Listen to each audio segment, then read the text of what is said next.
1732 ketika Datuk Jenatun dan 3 beradik tadi, ulama tuan-tuan, wali Allah Azza wa Jal, mai bumi pulau, di pulau termasuk jajahan ni lah, sebab ni Kedah, di pipi pulau, pergi ke pulau, tengok-tengok semak samun penuh. Dan saya ringkaskan, masuk saja pijak je bumi pulau kat mana? Batu Uban. Kalau tuan-tuan pergi Masjid Batu Uban, tepi pagar tu itulah laut asal, tanah asal sebelum ditambak seperti hari ni. Maksudnya apa? Kalau kita keluar turun jambatan, ambil kiri nak pergi ke Nurul Ikan Bakar tu, lapak dah pula. Malam ni kita ada jamuan ikan bakar kan? Bukan Okey, tak ada kalau tak ada, sampai sini sahaja tuan-tuan pertemuan kita. Ustaz pun material lah ni. Tak nak akhir zaman betul. Makan tak tahu mana. Di request tu tinggi. Okey, lawak jam sallallahu alaihi wasallam. Pernah tadi? Okey. Maksudnya kalau kita turun jambatan ambil kiri tu, itu semua laut. Asal dia sampai di pagar Masjid Batu Uban. So jauh lah dia bertambak tu cerita dia. Okey. Bila masuk tuan-tuan, dibina masjid. Ini yang ditiru Nabi. Nabi kata apa? Hampir mana pun masjid dulu. Maka dibina 3 masjid. Sebab dia 3 beradik. Maka Haji Muhammad Saleh bina Batu Uban, Nakhoda nan Intan bina Jelutong, Nakhoda nan Bayan bina Masjid Bayan Lepas. Masjid Al-Hidayah. Saya kuliah hari Rabu bulan pertama, minggu pertama. 3 masjid pertama, 1732. Sallallahu alaihi wasallam. Tuan-tuan, ayah-ayah, muslimin dan muslimat rahimakumullah, hidup. Okey, Ustaz, okey, dah. Ustaz, sorry, saya terlupa. Saya flashback balik.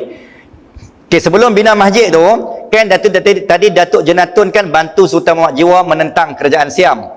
Menang Kedah. Kedah menang. Kalah, jadi 3 lah. Yang tu. Bila Kedah menang tuan-tuan, menjadi satu tradisi orang dulu, termasuk macam saya kata Ertugrul tadi. Ertugrul membantu kerajaan Turki Seljuk melawan kerajaan Byzantium dan juga kerajaan Genghis Khan sallallahu alaihi wasallam. Bila lawan tuan-tuan, kerajaan Mongol. Bila lawan, Turki menang disebabkan bantuan tentera lain, orang luar, bangsa asing. Maka menjadi satu tradisi, bangsa asing yang membantu kerajaan tuan tanah tu menang, maka mereka akan diberikan hadiah tanah. Maka benda yang sama Sultan Muhammad Jiwa telah beri tanah kepada Datuk Jenatun. Maka itulah tanah pertama Pulau Pinang dibuka. Hadiah daripada sumbangan 3 ulama tadi membantu Sultan Kedah melawan Siam. Dan tanah tu di mana? Siapa tahu? Tanah tu di belakang USM. Sekarang masih ada. Itulah tanah asal Penang. Seketui tu 1732. Sallallahu alaihi wasallam. Maka dikembang, lahirlah tuan-tuan 1786, barulah Francis Like sampai. After 50 years, orang Islam dah hidup tenang, bahagia dah tuan-tuan, dah berkahwin semua dah. Sallallahu alaihi wasallam. Dan disitulah yang dikatakan pedagang daripada Goa India mai daripada jalan Sumatera, mendarat di Batu Uban, membawa rempah nasi kandar pada plasma ini sebelum Francis Like tiba. So antara pedagang awal yang sampai ke Pulau Pinang, siapa yang buka Pulau Pinang? Geng nasi kandar. Jadi tuan-tuan yang main-main, ini sejarah tuan-tuan. Sallallahu alaihi wasallam. Bukan yang buka, maksudnya antara orang yang terawal. Bila Francis Like main tuan-tuan, ini cerita yang menarik. Tuan-tuan boleh cek kesahihan cerita saya ni dalam bibliografi pembukaan Pulau Pinang. Francis Like main, dia hanya manipulate, dia ambil kesempatan tuan-tuan, dia bawa meriam. Itulah meriam kat Fort Cornwallis tu. Apa dia buat? Dalam tu dia letakkan duit shilling. Dia tembak duit shilling tu, tembak bukit. Tembak bukit. Bukit ni yang seduk cari bukit mana yang ditembak. Di Penang lah ni. Dia tembak, bila tembak, kita kata apa? Hancurlah bukit tu. Pokok-pokok hancur. Duit berterabur. Nampak tak? Ini idea orang penjajah. Bila duit berterabur, orang Islam yang duduk 50 tahun tu, yang dibina oleh 3 orang ulama tadi tuan-tuan, tengok duit berterabur. Tuan-tuan, kalau tuan-tuan jumpa lori duit berterabur atas highway, nak pergi selamat duit dulu ke nak pergi selamat driver tu dulu? Jawab jujur. duit lori duit betul-betul ni macam safety guard lah, lori van safety guard tu kan, safety guard kan bawa duit. Katalah accident, safety guard, antara yang orang duk tunggu safety guard lah, bila lah van safety guard nak terbalik. Tak terbalik sebab dalam tu ada duit.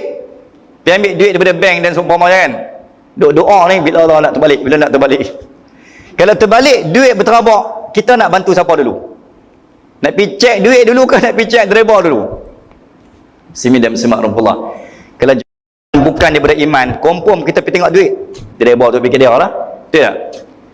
Hidup akan mati kemudian. Yang penting aku kutip duit dulu, satgi baru pergi tengok driver tu hidup ke tak. Simi dan semak rumpullah. Benda tu berlaku tuan-tuan. Bila duit berterabur, orang-orang Melayu ketika itu tuan-tuan terpesona. Tengok, sahabat Nabi pun tengah duduk dengan Nabi pun terpesona dengan harta ghanimah, apalagi kita yang jauh dengan Nabi. Bila tengok duit, inilah kita kata permainan penjajahan British ataupun Francis Light ketika itu. Francis Light dah lama rancang, kita yang lalai. Depa pi kutip. Bila orang kita pi kutip tuan-tuan, okey tuan-tuan, logik bila duit duk celah pokok, kita akan buat apa nak pergi duit? Kita akan tebang pokok. Betul tak? Sebab duit shilling kot. Tebang. Bila tebang tuan-tuan, akhirnya clear satu bukit. Maka itulah pembangunan pertama yang dibina oleh Francis Light secara percuma, tanpa perlu bayar upah. Aku umpan dengan duit, Melayu termakan. Akhirnya aku tak perlu bayar pun dekat orang Melayu. Free dapat tanah. Maka ketika itulah dia mengisytiharkan Pulau Pinang ni, aku yang buka.